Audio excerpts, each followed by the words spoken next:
एक कॉलेज की प्रोफेसर डॉ सुमन, जो सबके सामने गंभीर और सम्मानित नजर आती थी, लेकिन सच यह था कि उन्हें अपने ही एक छात्र अर्जुन से प्यार हो गया था। वह क्लास में सभी छात्रों को पढ़ाती थी, लेकिन उनकी नजरें सिर्फ अर्जुन पर ठहरती थीं, मानो कोई ख्वाब उन्हें अपनी ओर खींच रहा हो। एक दिन अर्जुन ने तंग आकर पूछा, मैडम, आप यहाँ पढ़ाने आती हैं या कुछ और करने? डॉ सुमन ने हल्की सी मुस्कुराहट के साथ जवाब दिया, ये बात मैं तुम्हें छुट्टी के बाद अकेले में बताऊंगी। घंटी बजी और कॉलेज खाली हो गया। क्लासरूम वीरान था और वहां सिर्फ अर्जुन और डॉ सुमन रह गए थे। अर्जुन ने कहा, मैडम अब बताइए क्या कहना चाहती हैं? और फिर डॉ सुमन ने कुछ ऐसा कहा जो आमतौर पर सिर्फ एक बीवी अपने शौहर से कहती है। अब सवाल ये है कि क्या अर्जुन ने हिम्मत दिखाई और इनकार किया, या इस जिद्दी प्रोफेसर ने उसकी बात मानी, या फिर जवानी के जज्बात अर्जुन पर हावी हो गए और वह खुद को रोक न सका। ये सब जानने के लिए इस कहानी को अंत तक सुनिए। आज की कहानी अर्जुन नाम के एक लड़के की है। अर्जुन का ताल्लुक एक बेहद गरीब परिवार से था। घर की हालत ऐसी थी कि कुछ दिन तो लोग 2 बार की बजाय 1 बार खाना खा लेते थे, ताकि जो थोड़ा सा पैसा बचता था वह अर्जुन की ट्यूशन और किताबों पर खर्च हो सके। पैसा कम था मगर दिल बड़ा था। अर्जुन और उसके माता पिता तीनों के दिल में एक ही ख्वाहिश थी, अर्जुन पढ़ लिख कर बड़ा आदमी बने, उसकी और उसके माता पिता की जिंदगी बदल जाए। अर्जुन बचपन से ही खामोश और मेहनती था। वह बेकार की बातों में वक्त जाया नहीं करता था। उसने अपना काम किया, किताब उसकी दोस्त थी। वह दिन रात पढ़ता, सब कुछ दोहराता, सवाल हल करता और हर साल इम्तिहान पास करता। उसके माता पिता की उम्मीदें भी उससे जुड़ी थीं, इसलिए उन्होंने पैसा बचाकर उसकी पढ़ाई पर खर्च किया। उन्होंने सोचा, हमारा बेटा होनहार है, पढ़ लिख कर कुछ बन जाएगा और हम बुढ़ापे में भी सुकून से रह सकेंगे। मेहनत करते करते अर्जुन 10वीं कक्षा तक पहुंच गया। वह जानता था कि यह कक्षा उसकी जिंदगी का अहम मोड़ है। उसने दिल ही दिल में कसम खाई कि वह बेहतरीन नंबर लाएगा, ताकि भविष्य में उसे किसी अच्छे कॉलेज में दाखिला मिल सके और आगे चलकर अच्छी नौकरी मिले। इस इरादे के साथ उसने दिन रात मेहनत की। कमरे की खामोशी, नोट्स के पलटते पन्ने, घड़ी की टिक टिक और अर्जुन के हाथ में कलम, सब उसकी मेहनत के गवाह थे। आखिरकार इम्तिहानों का दिन आ गया। अर्जुन पूरी तैयारी के साथ स्कूल पहुंचा और हर पेपर दिल से दिया। हर पेपर के बाद वह अपने दिमाग में सवालों को तोलता और अगले दिन की तैयारी करता। उन दिनों उसके घर वाले उसके लिए दुआएं कर रहे थे। जब इम्तिहान खत्म हुए तो वह 2 महीने की छुट्टी पर था। इस दौरान अर्जुन ने अपनी पढ़ाई जारी रखी और साथ ही अपने माता पिता की भी मदद की। दिन गुजरते गए, लेकिन उसके दिल में हल्की सी बेचैनी थी।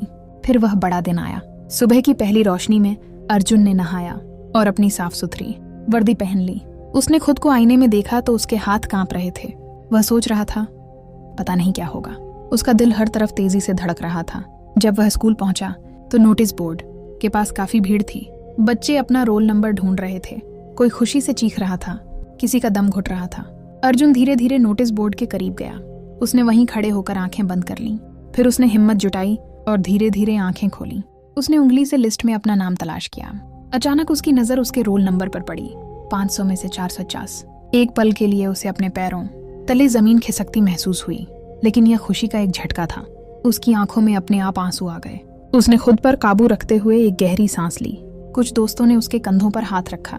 वाह अर्जुन, कमाल कर दिया, आवाजें गूंज उठीं, लेकिन वह सिर्फ अपने कानों में अपने दिल की धड़कन सुन सकता था।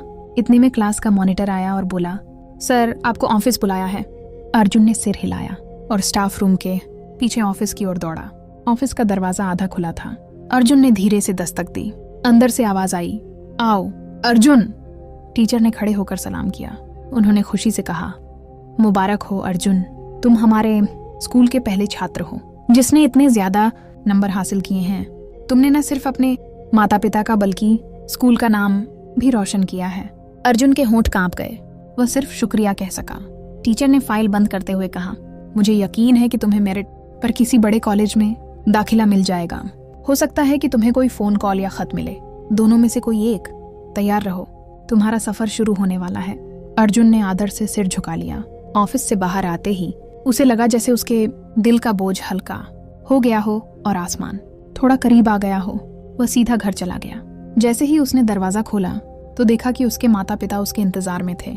जब अर्जुन ने अपना रिजल्ट कार्ड दिखाया तो उसकी माँ ने हैरत से उसके चेहरे पर हाथ रख दिया। फिर वह खुशी से मुस्कुरा दी। उसने अपने बेटे की माथे को चूमा और उसे गले लगा लिया। बेटा, हमारी कुर्बानियां बेकार नहीं गईं। तुम्हारी मेहनत रंग लाई है। उसके पिता की आंखें नम थीं। उन्होंने धीरे से कहा, शुक्रिया, तुम्हारा बहुत बहुत शुक्रिया। उस शाम घर की छत हल्की सी महसूस हुई। चूल्हे की लौ नरम थी, मगर दिलों का शोला रोशन था, उम्मीद का शोला। सब जानते थे कि यह तो बस शुरुआत थी। कुछ दिनों बाद एक डाकिया अर्जुन के दरवाजे पर आया। उसके हाथ में एक मोटा लिफाफा था जिस पर भारत के एक मशहूर कॉलेज विजयनगर यूनिवर्सिटी का नाम था। अर्जुन ने कांपते हाथों से खत लिया और जल्दी से खोला। जैसे ही उसने कागज पढ़ना शुरू किया, उसकी आंखें खुशी से चमक उठीं। खत में लिखा था, मुबारक हो, आपको हमारे कॉलेज में मेरिट के आधार पर चुना गया है। अगर आप इस ऑफर को स्वीकार करते हैं तो आपको दाखिला फॉर्म और फीस जमा करनी होगी। अर्जुन के दिल की धड़कन तेज हो गई। उसने फौरन ऑफर स्वीकार कर लिया, लेकिन एक और चिंता थी। ये कॉलेज बहुत महंगा था। खत में यह भी लिखा था कि चूंकि अर्जुन मेरिट पर आया है, इसलिए उसे 50% छूट दी जा रही है। फिर भी बाकी रकम इतनी ज्यादा थी कि उसके पास वह पैसा नहीं था। अर्जुन को मायूसी हुई, लेकिन किस्मत ने उसका साथ दिया। उसे सरकार की तरफ से स्कॉलरशिप मिल गई। उस रकम की मदद से अर्जुन ने न सिर्फ फॉर्म जमा किया बल्कि कॉलेज की फीस भी जमा कर दी। अब वह पूरी तरह तैयार था, लेकिन उसके दिल में एक डर भी था। अर्जुन ने अपनी जिंदगी में सिर्फ स्कूल की एक छोटी सी इमारत और कुछ पुराने टीचर ही देखे थे। वह सोच रहा था कि कॉलेज कैसा होगा, छात्र कैसे होंगे, प्रोफेसर कैसे पढ़ाएंगे, माहौल कैसा होगा, क्या मैं इन सबके बीच अकेला रहूंगा। माता पिता को अपने बेटे का यह डर महसूस हुआ। पिता ने कंधे पर हाथ रखकर कहा, बेटा डर मत, वे भी तुम जैसे इंसान हैं। कुछ दिनों में सब तुम्हारे दोस्त बन जाएंगे। बस सब्र करो और अपनी मेहनत जारी रखो। आखिर वह दिन आ गया जिसका अर्जुन बेसब्री से इंतजार कर रहा था। सुबह नहाकर साफ सुथरे कपड़े पहने, कंधे पर बैग टांगा और वह विजयनगर यूनिवर्सिटी के लिए रवाना हुआ। रास्ते में उसका दिल तेजी से धड़क रहा था। जैसे ही कॉलेज का दरवाजा करीब आया, उसकी रफ्तार और धीमी हो गई। वह शानदार इमारत अर्जुन के सामने बड़े बड़े पेड़ों के बीच खड़ी थी। अर्जुन ने हिम्मत करके अंदर प्रवेश किया और अपनी क्लास के दरवाजे पर पहुंचा। वह अंदर दाखिल हुआ तो एक प्रोफेसर डॉ सुमन बैठी थी। यह उनकी पहली झलक थी। जैसे ही डॉ सुमन की नजर अर्जुन पर पड़ी, वह वहीं रुक गईं। उनकी नजरें एक पल के लिए बाकी सबको नजरअंदाज करके अर्जुन पर ही ठहर गईं। अर्जुन खामोशी से अपनी कुर्सी पर बैठ गया। धीरे धीरे बाकी छात्र भी आने लगे। थोड़ी देर बाद डॉ सुमन ने सबको खड़े होने को कहा। वह क्लास के नियम और पढ़ाई का तरीका बड़े रौब से सिखाती थी। इसके बाद हर छात्र को ज्ञान के बारे में थोड़ा थोड़ा पता चला, लेकिन डॉ सुमन की नजरें हमेशा अर्जुन पर रहती थीं, जैसे वह भीड़ में उसे ढूंढ रही हो। दिन ढलने पर घंटी बजी। सभी छात्र अपने अपने बैग उठाने लगे। अर्जुन भी दरवाजे की ओर चल रहा था। अचानक उसे पीछे से आवाज सुनाई दी, अर्जुन 1 मिनट रुको, मैं तुमसे बात करना चाहती हूँ। यह डॉ सुमन की आवाज थी। अर्जुन एकदम चौंक गया, लेकिन फिर वह धीरे धीरे मुड़कर उनके सामने आ खड़ा हुआ। डॉ सुमन ने उसकी आंखों में देखा और पूछा, क्या तुम वही हो जिसने 500 में से 450 नंबर लिए हैं? अर्जुन ने हिचकते हुए सिर हिलाया। हाँ, ये मैं हूँ। डॉ सुमन ने मुस्कुराकर हल्का सा मजाक किया। क्या यह इत्तेफाक से हुआ या तुमने वाकई मेहनत की? अर्जुन थोड़ा शर्माया और खामोश रहा। डॉ सुमन ने बाजू उठाकर कहा, क्या बात है, क्या तुम गूंगे हो? यह सुनकर अर्जुन के होंठ मुस्कुराहट से भर गए। उसने कहा, नहीं, मैं गूंगा नहीं हूँ। मैंने बहुत मेहनत की है और मेरे साथ मेरे माता पिता का आशीर्वाद था, इसलिए मुझे कामयाबी मिली। डॉ सुमन गंभीर हो गई। सचमुच?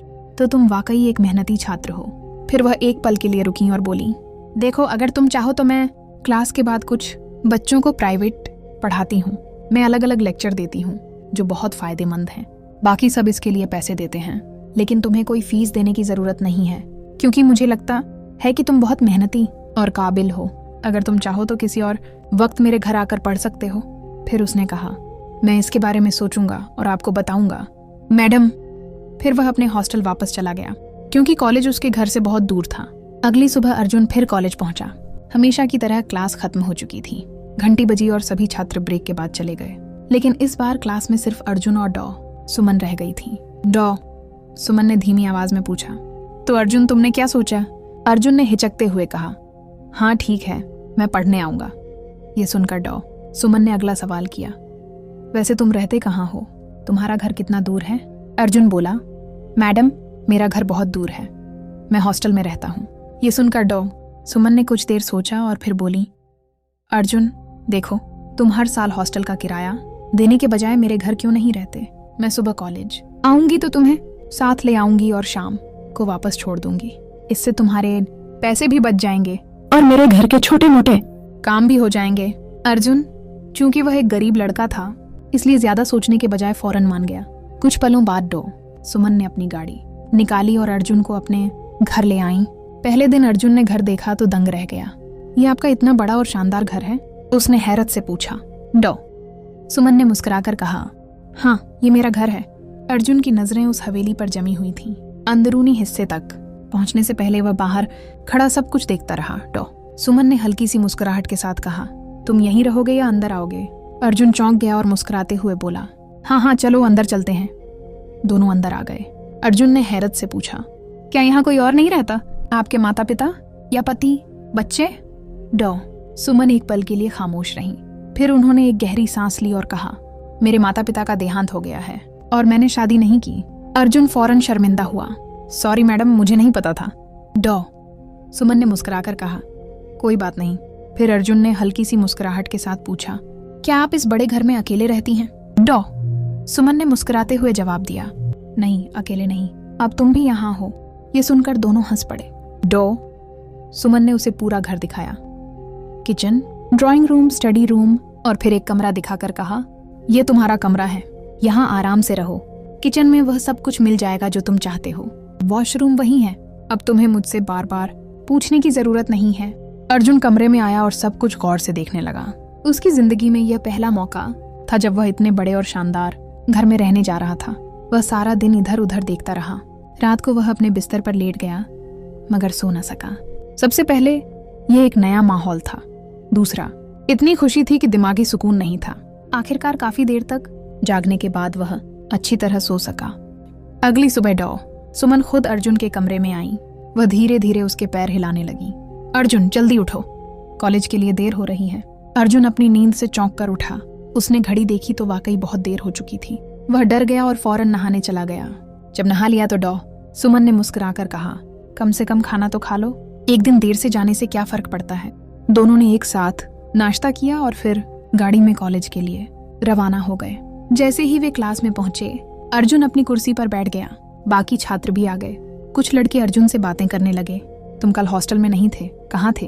अर्जुन ने साफ कहा, मैं सुमन के घर रहता हूँ। मैं वहाँ उनके घर का थोड़ा सा काम करता हूँ और जब वह शाम को प्राइवेट क्लास लेती हैं तो मैं उनका लेक्चर भी सुनता हूँ। छात्र हैरान हुए लेकिन बात उस तरफ नहीं बढ़ी। क्लास चलती रही। सुमन पढ़ाती रही लेकिन उनकी नजरें हमेशा अर्जुन पर रहती थीं। वह दिल ही दिल में अर्जुन की ओर खींची चली जा रही थी। एक बात तो यह थी कि अर्जुन काबिल और खूबसूरत था। दूसरी बात यह थी कि उसका अंदाज शिष्ट और सभ्य था। ये वे चीजें थीं जो सुमन को दिल की गहराइयों से पसंद थीं। शाम के ब्रेक के बाद सभी छात्र अपने अपने घर चले गए। सुमन ने अर्जुन को रोककर कहा, हम आज सीधे घर नहीं जाएंगे, चलो पहले बाजार चलते हैं, हमें कुछ चीजें खरीदनी हैं। अर्जुन यह सुनकर परेशान हो गया। दोनों गाड़ी में बैठकर बाजार चले गए। वहां उन्होंने खरीदारी की। खरीदारी के बाद सुमन ने कहा, पास ही एक होटल है, वहां का खाना बहुत अच्छा है, चलो पहले वहां खाना खाते हैं, फिर हम घर जाएंगे।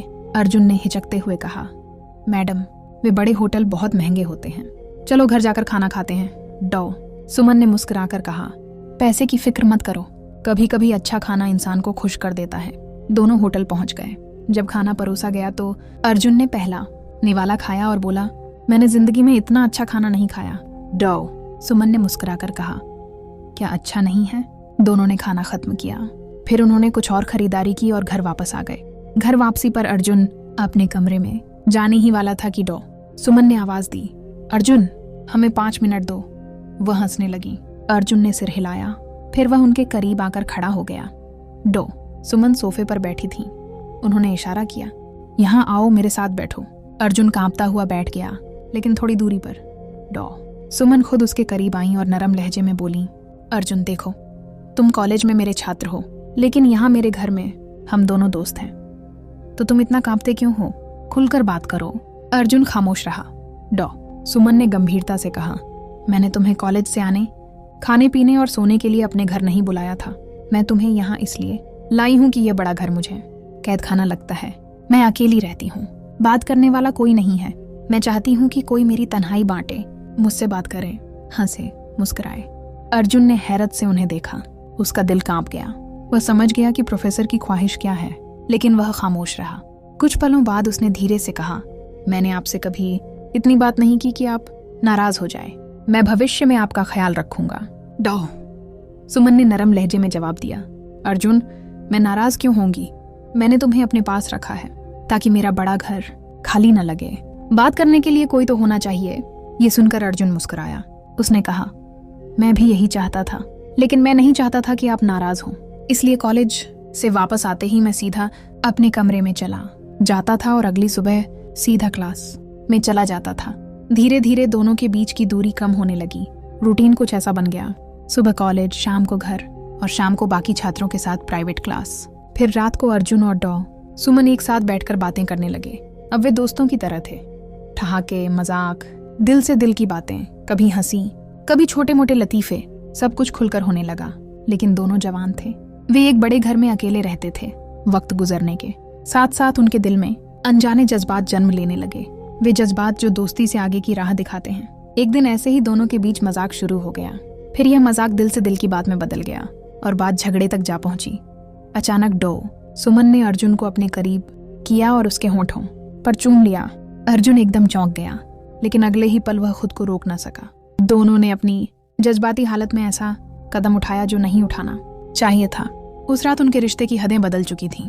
ये लम्हा खुशी लेकर आया, लेकिन आने वाले दिनों में ये खुशी एक बड़े बोझ में बदलने वाली थी। कुछ महीने ऐसे ही गुजर गए। सब कुछ सामान्य चलता रहा। सुबह कॉलेज, शाम को घर, ठहाके, लतीफे, बातें, पढ़ाई। लेकिन एक दिन परेशानी की हालत में डॉ सुमन ने अर्जुन को अपने कमरे में बुलाया। उनकी आंखों में डर था, उनकी आवाज कांप रही थी। अर्जुन, मुझे लगता है कि मेरे पेट में बच्चा है। यह सुनते ही अर्जुन के पैरों तले जमीन खिसक गई। वह चौंक कर खड़ा था, जैसे उसकी बोलती बंद हो गई हो। उसने परेशानी से कहा, यह कैसे हुआ? अब हम क्या करेंगे? डॉ सुमन की आंखों में आंसू थे। मैं पहले ही लोगों की बातों का निशाना बन चुकी हूँ। मैं अकेली रहती हूँ। हम हर तरह की बात करते हैं। अब अगर ये बात निकल गई तो पता नहीं लोग क्या कहेंगे। अब दोनों बहुत परेशान थे। डॉ सुमन के दिल में डर और शर्मिंदगी थी और अर्जुन के दिल में बेबसी और मायूसी। आखिरकार उन्होंने फैसला किया कि शाम को उन्हें कोई ना कोई रास्ता निकालना होगा। अर्जुन और डॉ सुमन ने लंबी बहस के बाद यही तय किया, हमें शादी करनी चाहिए। डॉ सुमन ने एक गहरी सांस ली और कहा, मेरे पीछे कोई नहीं है जो मुझे रोके। अगर मैं तुमसे प्यार करती हूँ तो तुमसे शादी करना मेरा हक है। अर्जुन ने गंभीर लहजे में जवाब दिया, मैं भी यही चाहता हूँ, लेकिन मैं अपने माता पिता को सब कुछ बताए बिना एक कदम भी नहीं उठा सकता। मैं उनसे बात करूंगा। मुझे उम्मीद है कि वे समझ जाएंगे। अगले दिन अर्जुन ने कॉलेज से एक दिन की छुट्टी ली और घर चला गया। वापसी पर उसने डॉ सुमन से वादा किया, मैं 2-3 दिन में वापस आऊंगा और तुम्हें जवाब दूंगा। लेकिन दिन गुजरते गए और हफ्ता महीने में बदल गया। डॉ सुमन की नजरें हर दिन दरवाजे पर ठहरती थीं, लेकिन अर्जुन कभी वापस नहीं आया। अब वह बेचैनी से भर गई थी। क्या अर्जुन ने मुझे धोखा दिया? क्या वह कभी वापस नहीं आएगा? वह हर रात अकेली बैठकर रोती थी। आखिरकार उसने फैसला किया, मैं और इंतजार नहीं करूंगी। अगर अर्जुन मुझे छोड़कर चला गया तो ये बोझ मुझे खुद उठाना होगा। इसी सोच के साथ उसने डॉक्टर से मिलने का फैसला किया। अगले दिन वह अपनी गलती खत्म करने और नई जिंदगी शुरू करने के लिए जाने वाली थी, लेकिन किस्मत ने उसके लिए कुछ और ही रखा था। उस रात उसने दरवाजे पर दस्तक सुनी। डॉ सुमन ने दरवाजा खोला तो अर्जुन उसके सामने खड़ा था। वह सदमे से चीख पड़ी, अर्जुन, तुम इतने दिनों से कहाँ थे? तुमने मुझे धोखा दिया था, अब क्यों आए हो? अर्जुन की आंखें लाल थीं, चेहरा थकान और गम से भरा हुआ था। उसने टूटे हुए लहजे में कहा, सुमन, मैंने तुमसे कभी धोखा नहीं किया। दरअसल मेरे पिता अचानक बहुत बीमार हो गए। हमने उनका इलाज करवाया, लेकिन वे जिंदा न रह सके। मैं उसी सदमे में था। ये सुनकर डॉ सुमन रोने लगी। वह धीरे से बोली, तुम्हें बताना चाहिए था, मैं तुम्हारे साथ आती। तुमने मुझे अकेला क्यों छोड़ दिया? अर्जुन ने धीरे से कहा, मैं तुम्हें दुख में शामिल नहीं करना चाहता था। और हाँ, मैंने अपनी माँ को सब कुछ बता दिया है। उन्होंने मुझे नहीं रोका, बल्कि कहा, बेटा, तुमने जो किया है वह गलत है, अब इसे सही करो। शादी ही एकमात्र रास्ता है। ये सुनकर डॉ सुमन की उदासी खुशी में बदल गई। वह मुस्कुराई और धीरे से बोली, फिर हम किस बात का इंतजार कर रहे हैं? इस तरह अर्जुन और डॉ सुमन ने सारी रुकावटों को नजरअंदाज करते हुए शादी कर ली। एक रिश्ता जो गलती से शुरू हुआ था, अब एक नए सफर में बदल चुका था।